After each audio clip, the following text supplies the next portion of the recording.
What's going on, Facebook? What's up, YouTubes, Twitters, volunteerroadshow.com. Yep, Jenny Van on Facebook says, no Billy again? What's going on, Jenny? I'm a legend. Billy ain't the only legend on this show. Might have accidentally recovered a fumble in the Arkansas game. Now, he's down there at the Legends camp with Jabari Davis, teaching young fellas how to play some football. That's where he's at, down there in South Pittsburgh with some of his teammates, Eric Westmoreland, Emo, a bunch of guys down there. Juice does a great job for the kids, and proud to call him a friend. How you doing, Matt Dummett? We're going to talk about this Henry Toto transferring. The internet is melting down. I'm going to read you some of those comments in a minute. Hey, a lot of Tennessee fans aren't real happy right now. I guess it's official for right now. It's kind of like that Tennessee weather. If you don't like the weather right now in Tennessee, just wait a few minutes. That's what they said. I think that's a saying in all the states, because I've heard people from Ohio claim that's their saying. I've heard people from Florida say that's their saying. So I don't know. It was a lock for Alabama about a month ago. Then, oh no, his daddy come out. It's a lock, stone cold lead pipe lock. He's going to Ohio State. Next thing we know, oh, he ain't a lock. I don't know where he's going. Now, for the time being, he's going to Alabama. Hey, 2019 freshman All-American, All-SEC fourth team, top three outside linebacker coming out of Concord, California. We've had some pretty good ball players come from California. Top 50 overall pick. But I want to know what y'all think about the transfer portal. Want to know what y'all think about Henry leaving? Hey, we've benefited from this transfer portal. Some of y'all forget. I seen somebody on the internet just a minute ago say this transfer portal was the dumbest thing you ever seen. And that same friend of mine was glad we got a couple players out of the transfer portal a week or so ago. So I think it depends on what side of the coin you're on what day. If it's hurting you, you hate it. If it's helping you, that's just football. I want to know what you think. Is it good for football? Hey, the days, it really wasn't like that when Billy and Jeff Coleman and all the guys as part of the Volunteer Roadshow, they picked their schools based on who was going to get them to the next level. That's no secret. There's very few players that have put on that orange and white because it was already bleeding orange. Everybody goes either for an education, stay close to home. There's a lot of reasons, but these days, with all the big money, with the NFL, let's be real. You pick your school based on how you think it's going to help you, how much playing time you're going to get at a particular position. Hey, Henry didn't come all the way across the country 2,000 miles just because he liked the color orange. That's a fact. He probably looked over the landscape of college football and said, okay, this school, and this school, they're needing a linebacker, and I can help them out. All right, I got it narrowed down. All right, this school I think is going to – most players – pick SEC because they're on TV, and the NFL is just loaded up with SEC players. We weren't that good in 2019, but he came anyway. Glad he did. And I want to thank him for his service. He's done really good for us, and I'm not here to bash Henry. I wish him well. If it was my son and I was wanting him to have a future, I'd tell him to go wherever it was that was going to do him the best. And I know us as fans, this is entertainment for us. It's a lifeline for a lot of players. It's a lifeline to get them out of poverty. It's a lifeline to get them an education. It's a lifeline. It's a life-changing decision for these players, but it's life or death for us. So we take it different. I know I do, and I know you guys do. Jenny says Kevin Simon helped bring him here. Yes, he did. Graham Morgan says the McDonald's bags ran out. That's pretty funny. I'm going to start highlighting some of y'all's comments. We got a room full here. Jenny Van says no, Billy. How you doing, Matt? Jason Young, how you doing? I got the call board open. I didn't know if anybody wanted to call. I'm going to put the phone number up here just a second. 865-424-1342. If you just want to vent, call me up. I'll listen to you. I'll be your Frazier. If you want to wish Henry Toto well, call me. If you just want to chat about baseball, I don't care. But I like to keep this show short. It's not going to be very long. But I want to know what y'all think. But he was a lot. What do y'all think about, this back and forth? There were some fans that were pretty upset with Henry when he first went in the transfer portal, which I don't blame him. New coaches, a lot of uncertainty. And then when it was, what was it, about a week ago? Maybe y'all can help me out. It's about a week ago. I believe it was a lot of unknowns. There's a lot of people on Twitter saying, he might be coming back to Tennessee. And all of a sudden, we didn't have a bad thing to say about Henry. Now we back to saying he's a dog. Anyway, Slim Mosley, he's going to Bama. He was at Bama. Then he went to Ohio State. Everybody thought he was going to Ohio State. Now he's back to Bama. Hey, Bama will get you to the NFL. We can too. But right now, how many first rounders did Bama have? 5, 6, 7, 8, 9, 10 players this year? I had a bunch.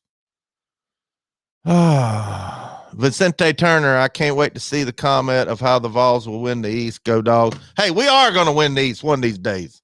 Ain't that right, Slim? I know you're a Georgia fan, Slim Mosley. Ryan Strick, he going to Bama, Ryan. He didn't even sniff your Gators, Ryan. Didn't even sniff them. Said he kind of wanted to win at a ball game or two. Anyway, we got a caller. I'm going to get back to you guys here in a minute. Oh, one of my favorite people in the world's calling, all the way from Florida. How you doing, Jenny? I'm good. How are you? Good. Is it hot down there in Florida? Yeah, I almost went to Universal today, but then I decided against it. I'll go next weekend. Well, I was hoping before I started the show, I said, you know what? I'm going to turn the call board on. Billy's down there teaching these young kids how to play football. I'm going to just get on here for a few minutes. I said, Jenny might want to call in. And I was right, wasn't I? See, I'm a psychic. I just wish my betting was the same. What do you got to say about Henry? I'm not faulting him for it. I really not. I do think we bash the transfer portal when it's bad for us. Yep. And we don't when it's good for us. But you know what? I feel like it's been worse for us than it's been good for us, actually. And it wasn't back in the day. It wasn't this easy to transfer. Now it's just so easy. And I thought with Henry being that Kevin Simon, who I knew Kevin Simon. Kevin was on it, played for Tennessee when I was a student at Tennessee. And Kevin's a great guy. Oh, yeah. I used to work at Gibbs. I was a desk assistant at Gibbs, so I knew a lot of the football players. And they would come and talk to me while I was working. And Kevin was one of them. And he's a great guy. He was real nice. He was sweet. He was nice to everybody. I never saw him mean to anybody. And so I just knew that this kid was just going to be just great for us. And, and it kind of disappointed me when he decided that he wanted to go to another school and Alabama was on the list. And I was just like, that is our biggest rival. Them and Florida are our two biggest rivals, and Georgia are our biggest rivals. And he decides to go to Alabama. And that just hurt, especially that a ball for life that I knew personally in college brought him here, and it just hurt. And I don't know. It definitely hurt more than going to Ohio State. Wouldn't you think for most fans? Yeah. Right. But now I'm glad it's over and done with, and he made the decision, and we can wish him well at Alabama, and let's just move on, because it's been up and down, up and down. Let's just move on with the guys who decided to stay and stick it out. And the guys who are coming in there are new, Well, Well, we can't as fans So, expect this not to happen with what we've been through the last decade or so. And especially right. with losing a coach, we knew this was going to happen. It just sucks that it happened. We've got to win. Winning cures everything, Jenny. We start winning some ball games, that'll start plugging some of the holes. But right now, it Right. seems like the My water's question coming is, faster than it's going out. But yeah, if the thing that didn't happen and we still had Pruitt for another season, I know that's sacrilegious and everybody wanted him out, but would have Henry left if probably Pruitt not. was still our coach? Probably not. I can't. I think that's probably the biggest reason. And from what I understand, his daddy is like running the show. He's almost like his agent. I mean, he answers for him, and his daddy is very influential, which that's the way it should be. He's a young man. He needs some help making decisions, but he still, got to make his own decisions in the long run. But I think his dad was trying to say, let's see what's out there. And from what I understand his daddy was the one that was the driving force behind his decision anyway. Right. So, but like you said, I mean, there's pros and cons to this transfer portal. I just feel like we've gotten a lot of the cons and less of the pros of it. But I mean, and I feel like last season, for the most part, except for like a handful of teams, was a horrible season. Like, it wasn't even that great for Florida, even though the only teams that was really good for was Alabama, Clemson, Ohio State, who didn't even start until like weeks until after the SEC started. I mean, the first real transfer that I remember, and I was talking to Jeff Coleman about an hour ago, and was talking about, he reminded me that one of his teammates, Darwin Walker, transferred from NC State.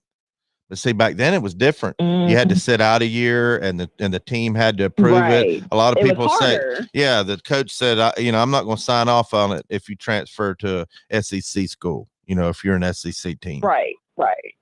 So, but and I think it was harder. They had to sit out a year, so that came into the conversation.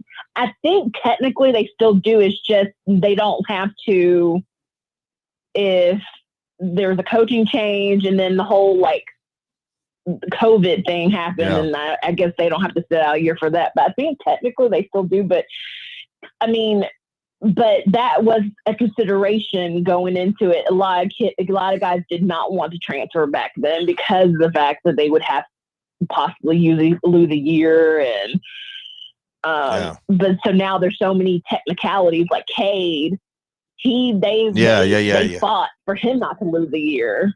To sit out a year because of the whole thing that was happening with his dad in Georgia. So, what was the real deal behind that? And we got a caller on hold, but I want to finish talking to you. What was the real deal behind that, Cade Mays? Why was Georgia holding everything up like that?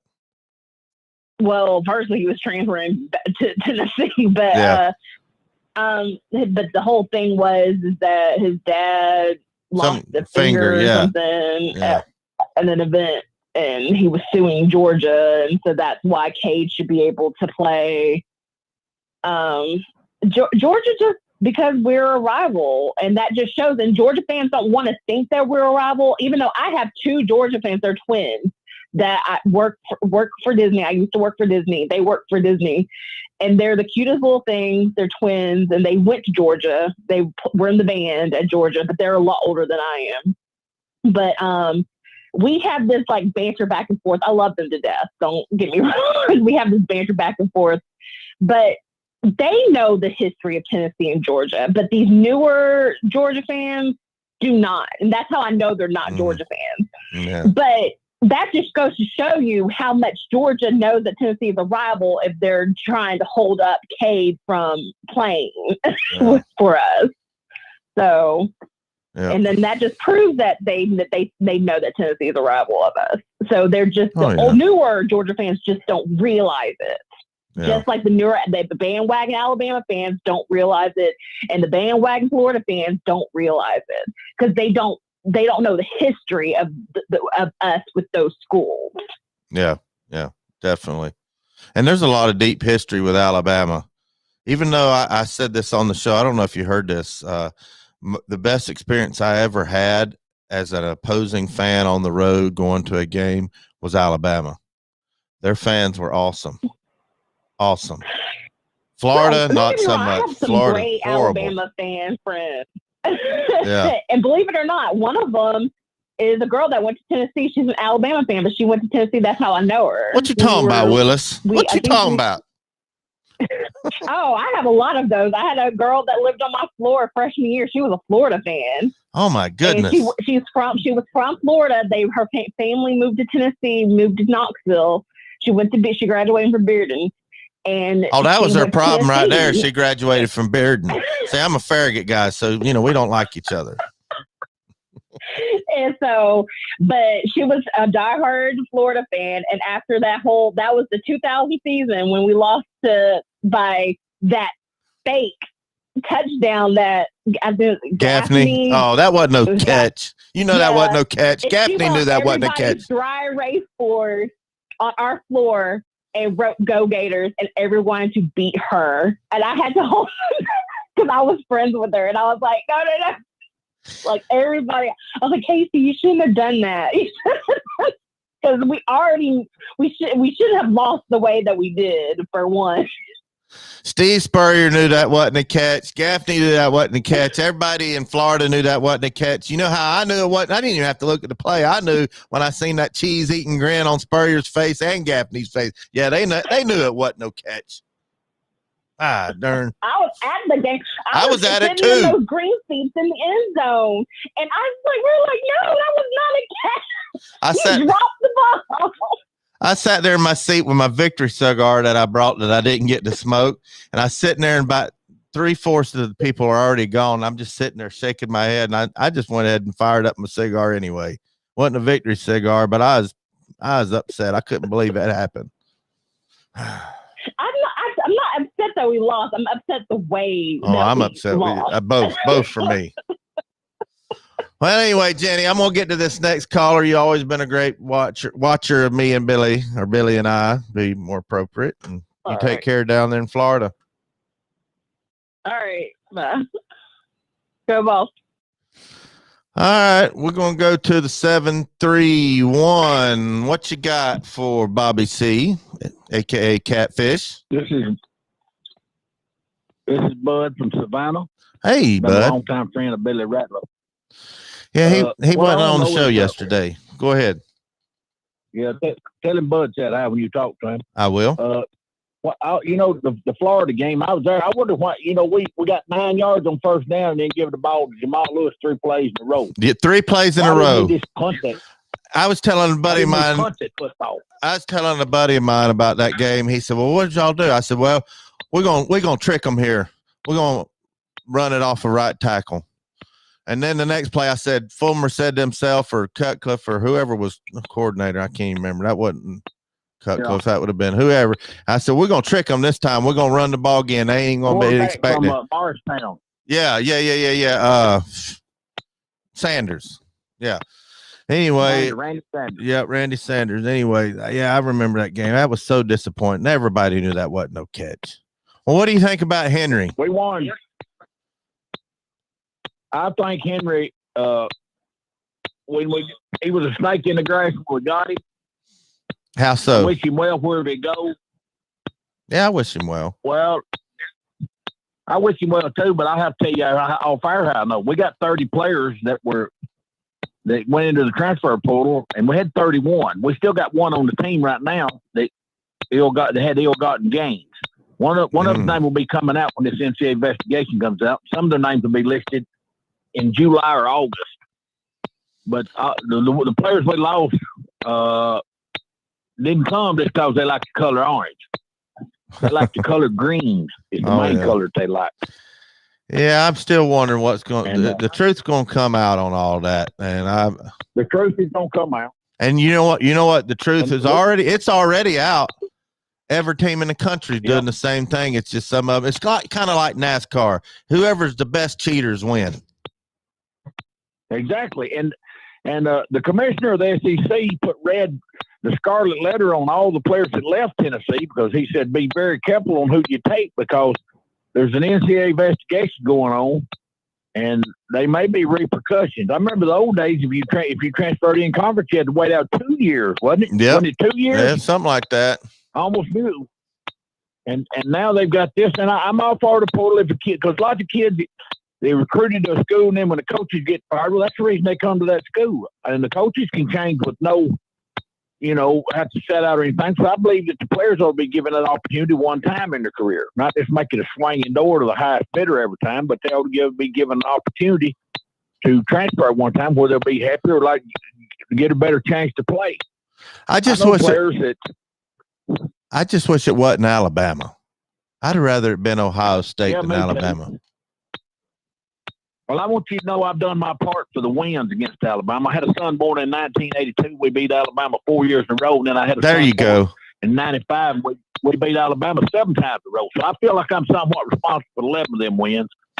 Awesome. But, I'm going to tell you now, I've had to pass the torch to somebody because I'll be 59 my birthday, so my child having days is gone.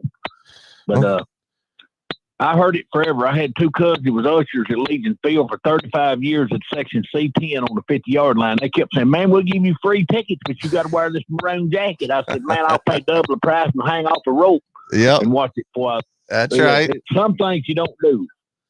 The way you win at Tennessee is beat Alabama. The rest of them games is filler. We want to beat Alabama, but we want to beat Florida and Georgia and all. But Alabama's the one that's why you stay at Tennessee or you go. Hey, no matter what you win at Tennessee, if you don't beat Alabama, you'll be working somewhere else. That's right. I can tell you how old you are by asking you a couple of questions as an Alabama fan. Yes. Or even a Tennessee fan for that matter. But more than likely, it's an Alabama fan. You're over 50, 55 years old if you say your biggest rival's Tennessee as an Alabama fan. If you say it's Auburn, you're probably under that age. It used to be Alabama and Auburn was our biggest rivals. Back when I grew up, when I started listening to Tennessee football in the late 60s and early 70s, your biggest rivals was Auburn and Alabama first and then Auburn, because we played them both every year, and we're right here on the line, and that's who you wanted to beat. Florida, because they got some Tennessee boys as coach, they wasn't worth nothing. They was at homecoming about 7-8 times a year. You hear that, Crying Ryan? Say that again, because Crying Ryan didn't hear you. He's a Gator fan that watches me. Well, I was going to say, to y'all got the Tennessee people to come in there and coach. The first one got you on probation back in '69. Got you along. He was a center on the Tennessee team under General Neyland. And then you got Steve Spurrier. Y'all brought him in there. And I've talked with him. He said if Tennessee had a passing offense, he'd come to Tennessee. But we still run the single wings race. He didn't come. I can understand that. Yeah. But he said if Doug Dickey had been the coach at Tennessee at the time, he'd have come there. Yeah. Yeah. But so Florida, we used to beat them at Florida went from 1914 to 1952. That's 38 years. So they may have a little history on that. Well, they went 38 years without beating Tennessee. That's quite a spell. Oh, yeah. That's people that got married, they kids that was born that could have become grandparents by the time it is 38-year-old. So hey, there was a 10 or 12 year stretch they didn't even play us. They were dodging us for like a decade back when they really sucked. So you hear me, Ryan? They were before that. Lou Holtz took over South Carolina. Florida was the last team to go 0-11. Yeah, and that was the year they had that. Chris Collinsworth was All-American wide receiver on a team that was 0-11. You know, I can't stand him as an announcer. I cannot stand him. It might have something to do with he was Florida Gator, but I just think, man, I just don't like him as an announcer. I'll tell you, Florida is the best place that that I watched is Alabama. It's treated the best. Yeah. The worst is by far is Florida, and then Florida, far absolutely. behind Florida is LSU. Oh yeah. Yeah, I've not been to LSU, but hey, I remember you brought up Auburn being a rival. Don't go. Remember when Bo Jackson and they supposed to run us from all the way across up and down the field all day long when they had Bo Jackson. Remember that? What year was that we beat them? 1984, 85, 38-20. Yep. They was ranked number 1 in the country, 38-20, and Bo Jackson had 20 yards and left after the first quarter not to play another down. Yep. He only played a quarter against us. He never come back. I wish all of them. That's when we had them worse than that. We was beating him like a barred mule and was burning the wagon. And Bo Jackson, he was great everywhere else, but he didn't do nothing against Tennessee. He sat in the truck, listened to the radio at ball game. Yeah. That was a great day. I'll never forget it. I remember a lot of them ball games. The Lord's blessed me. I was there. Johnny Jones took that against Alabama in 1982. Oh, I remember that World's Fair year. I thought that was one of the best. Yep. And I remember that. And I was also there at the no catch. And that same referee from Nashville, he's cost us a baller game or two after that too. Really? I've tried to block his name. Yes, he's been in some games, other games that we've had that was calls went against us. He's a big Vanderbilt grad from Nashville. Al something's his name, but I've tried to block his name from my memory because I was there when they was playing. All you had to do was touch the ball. You didn't have to catch it, just touch it.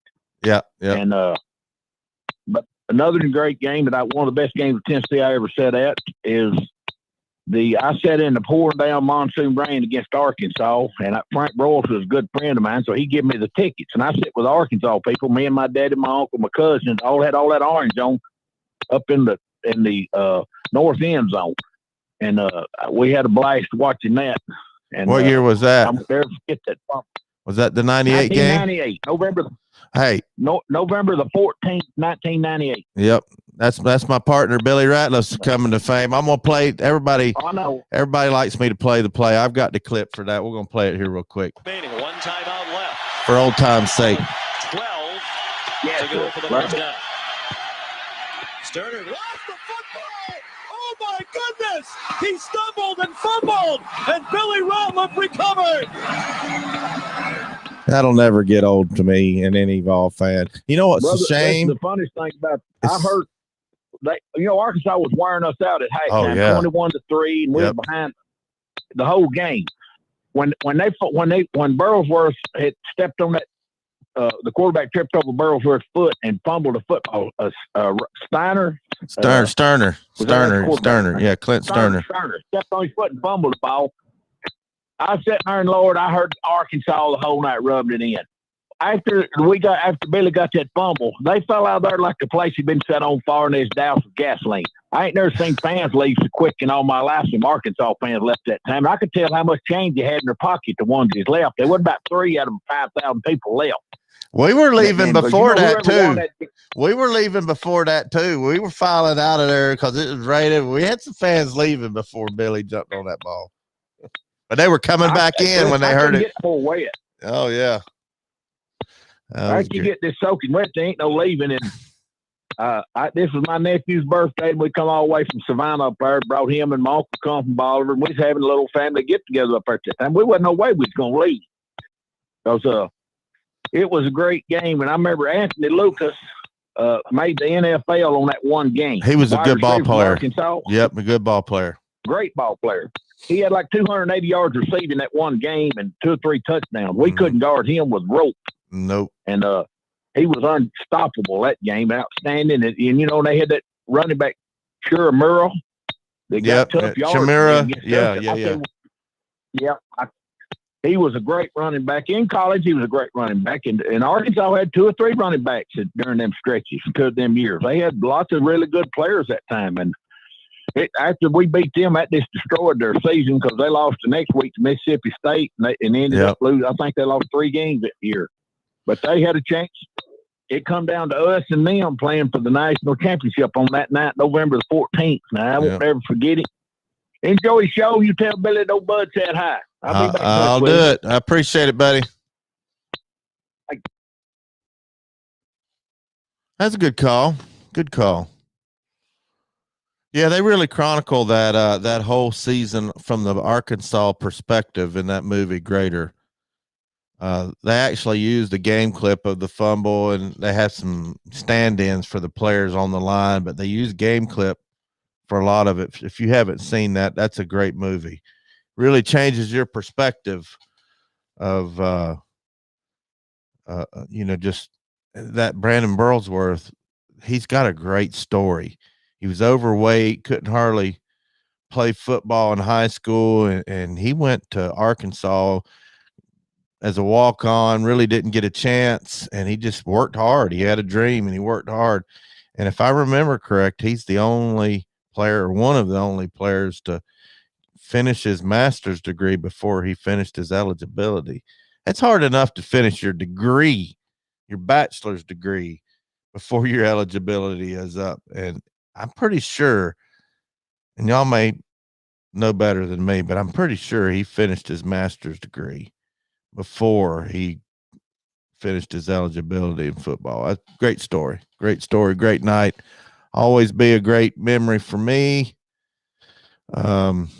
It's just sad that we have to go back in the Wayback Machine 20 some odd years to have any sort of memories of some great football. Well, there were some decent memories since then. I mean, obviously beating FSU, but the last game at the Swamp, I hate to bring that up, Ryan, over here on YouTube's, but we kicked, according to Steve Spurrier, he told Philip Fulmer, you kicked our butt every which way you could kick it, is what he told Fulmer. So, we had some pretty decent memories, but nothing like 98. And I just can't wait for it to come back. We're going to be back. Y'all wait. We're going to come back. How you doing, George? Hadn't seen you in a month of Sundays. Yeah, the early 2000s. 2001 Florida game was great. Great. It was pushed back to the end of the season because of September 11th. Yeah, 2004. Wasn't that where Will Hoyt hit that big bomb field goal, Jenny? I think that was that 04? I'm pretty sure. Graham Morgan, how you doing? He said I'm going to put that comment up here. He said he ref games for Johnny Jones. That's a name from the past there, Graham. Anyway, I just wanted to get on here and see what y'all thought about the transfer portal. We hate the transfer portal when we got players going and leaving, especially if they're going to Alabama, but we love it when we get a big name. I don't know how I feel. I'm back and forth on it. I just wish the players well. I wish Henry well. I hope he makes it to the NFL, which barring injury, there isn't any reason why he won't. I appreciate his service for the Vols. That's all I can say. This is a business, guys, and to think that you can expect loyalty out of somebody. Let's put it like this: you're working for a company, been there a long time. There's a better company, an up and coming company. It's that bigger company than yours offers you 3 times what you're making, or an opportunity for an advancement. Come on, you'd be stupid. You owe it to your family first to make as much money as you can and further your career, because college is part of your career. It's part of your resume. And being on TV, playing football, there's part of me deep down that don't like the transfer portal because I'm old school. I think you go to school and that's where you should stay. But unless you were back in the 30s and 40s, basically, you weren't really recruited back in the old days. You pretty much had tryouts Wednesday at 6:00. Meet me down at the field. We pick players. Those days, 100 years ago, it's been business for a long time. It just hurts us fans because we're looking at it from a different perspective. Anyway, like I said, appreciate y'all tuning in. Billy's not with us today. He's down in South Pittsburgh with Eric Westmoreland, Jabari Davis. They've got a camp for kids. And I thought I'd get on here now that they announced Henry was going to Alabama. So anyway, y'all know what's coming next. Thanks for tuning in. Go Vols. I'd have rather Henry gone to Ohio State. I'd have rather him gone to, heck, Georgia, Florida, South Carolina, Kentucky. I'd have rather him gone anywhere else but Alabama. And I know you feel the same way. I promise you that. People always ask, where did we get the name Blue Water Climate Control? When a Navy ship casts off lines, exits the harbor, and loses sight of land, that's blue water sailing. It takes a team of people to do that. Tireless work, focus, and attention to detail. So much of starting a business is just like that. After it's done, you get filled with deep satisfaction for accomplishing something. And it's quickly followed by, now the real work begins. We're Blue Water Climate Control.